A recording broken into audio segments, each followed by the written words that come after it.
Two South African Boerboels, 200 pounds each, sat in a shelter for 411 days. 19 families visited them. Every single one walked away. Too big, too dangerous, too much. Then one woman signed the papers. And what happened inside her house at 3:12 a.m. 4 months later proved that every single one of those 19 families was wrong. Claire Whitmore was 28 years old, recently divorced, and living in a house that felt like it was built for echoes. She had a stable job as a veterinary technician, a small garden that she never used, and a silence that followed her from room to room. She didn't need saving. At least that's what she told herself every morning while drinking coffee alone at 6:15 a.m. at a kitchen table meant for four. On a Tuesday afternoon in November, Claire stopped by Greenfield Rescue on her way home from work. She wasn't planning to adopt. She told herself she was just checking on a terrier mix she had treated the week before. But the moment she walked past Kennel 14, she stopped. Two massive dogs sat side by side, pressed together like they were holding each other up. The first was jet black, 197 pounds, with a head the size of a basketball, and eyes that looked like they had seen too much. The second was caramel brown, 203 pounds, wrinkled face, loose skin folding over itself like melted candle wax. South African Boerboels bred to guard farms against lions, surrendered because their previous owner moved to a one-bedroom flat and simply said, "I can't anymore." They had been at the shelter for 411 days. In that time, 19 families visited them. Every single one walked away. Too big, too expensive, too intimidating, too much. The shelter manager, a woman named Diane, told Claire the truth. They eat 14 pounds of food a week combined. Their vet bills alone will cost more than your car insurance. And nobody wants two dogs this size. We've tried to separate them, but Nala stops eating and Atlas howls until his throat gives out. They're a package deal, and the package is 400 pounds of dog. Claire looked at Atlas. Atlas looked at Claire. Then he did something no one at the shelter had ever seen him do. He leaned his enormous head against the kennel bars and let out a single low whine. Not a bark, not a growl, a sound that said, "Please." Claire signed the adoption papers 40 minutes later. The first 72 hours were a disaster. Atlas knocked over the coat rack within 11 seconds of entering the house. Nala sat on the couch and it sank 4 inches. Together, they weighed more than Claire's refrigerator. That first night, Claire made them beds on the floor, expensive orthopedic large breed beds. By 2 a.m. both beds were empty. She found Atlas sleeping across the entire couch, legs hanging off both sides, snoring like a broken lawn mower. Nala was on Claire's bed, taking up exactly 2/3 of a queen-sized mattress, leaving Claire a 14-inch strip on the edge. She tried to move Nala.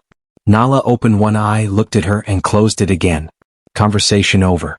By the end of week 1, Claire had lost her couch, her bed, her favorite armchair, and her ability to eat dinner without a 200-pound dog resting its chin on the table, watching every bite. Atlas had a particular talent for drooling at exactly the moment Claire lifted a fork. The puddle under his chin measured roughly the size of a dinner plate every single meal. But here's what nobody tells you about Boerboels. Behind those massive skulls and wrinkled faces, there's a brain that reads people like a book. And Atlas and Nala had been reading Claire since the moment she walked past Kennel 14. 3 weeks in, Claire had a bad day. A surgery at work went wrong. She lost a patient, a 6-year-old Labrador. She came home, dropped her keys on the counter, sat on the kitchen floor and cried. Atlas walked in first, slowly. He didn't jump. He didn't bark. He lowered his 197 pounds body onto the floor next to her and placed his head on her lap. Then Nala came. She pressed herself against Claire's other side, her entire 203 pounds body creating a wall of warmth.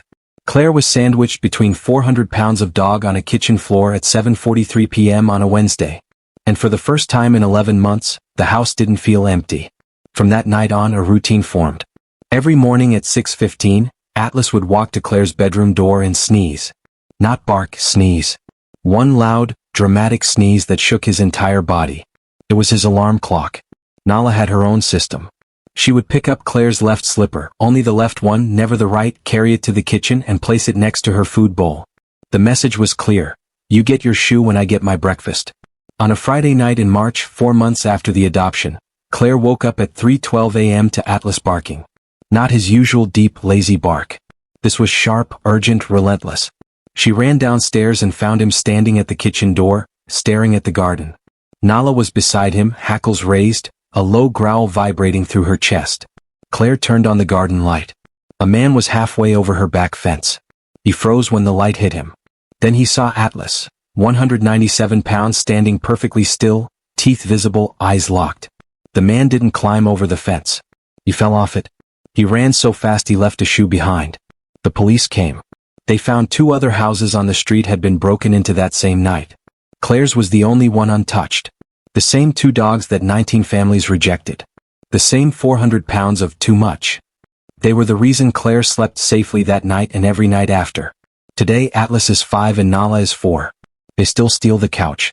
Atlas still sneezes at 6:15 every morning. Nala still holds Claire's left slipper hostage until breakfast. The kitchen floor puddle of drool has become a permanent feature that Claire has simply accepted as interior design. Claire doesn't eat alone anymore. She doesn't come home to silence. She comes home to 400 pounds of loyalty, drool, stolen slippers, and a love so big it barely fits through the front door. When a dog barks or acts restless, there is always a reason. Don't dismiss it. Believe in them. They have senses we lost long ago. That is their world. Respect it. Trust them. And if you're thinking about adopting, learn first, prepare well, and understand that sometimes the ones the world calls too much are exactly what you need. Because Claire didn't rescue Atlas and Nala. They rescued her. Would you take a chance on 2 200 pounds dogs that 19 families rejected? Tell me in the comments.